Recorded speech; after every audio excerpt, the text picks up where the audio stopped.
Adé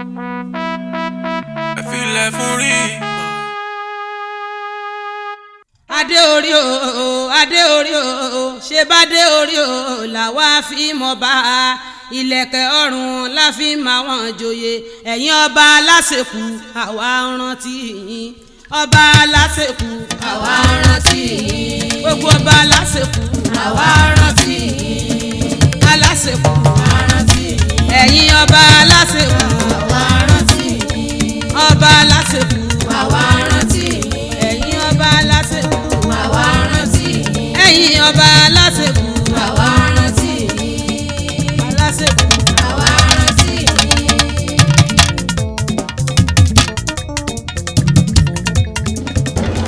I'm quite impressed with the instant acceptance of myself as the king of Igbesa Kingdom, evidenced by enormous financial contribution during the 3-month coronation ceremony by all the corporate communities residents in Igbesa. I say once again a big thank you to every one of you. I, Oloja-Ekun of Igbesa land, is assuring all of you that I will work hard to ensure that you all have a neighborhood environment to achieve your set out vision and business objectives of your organization.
Within 1 year here in Igbesa, our king have done a lot of work within 1 year.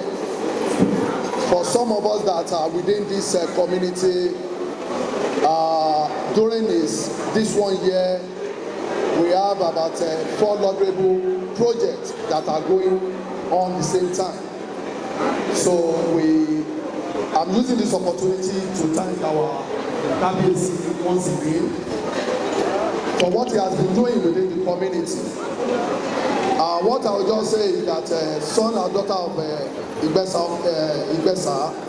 should try as much as possible.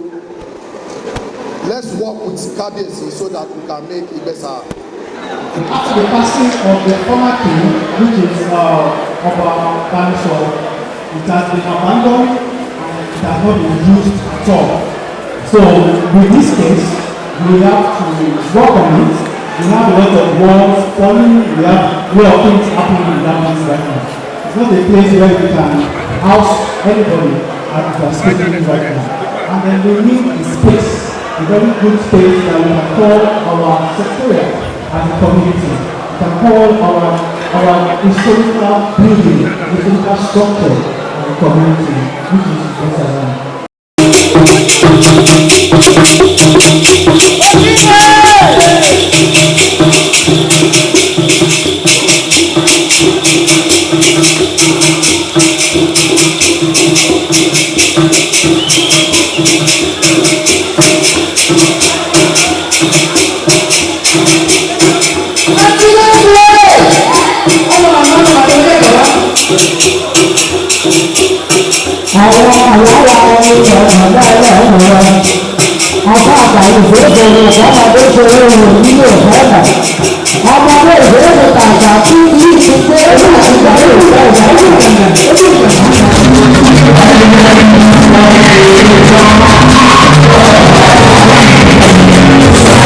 Ọba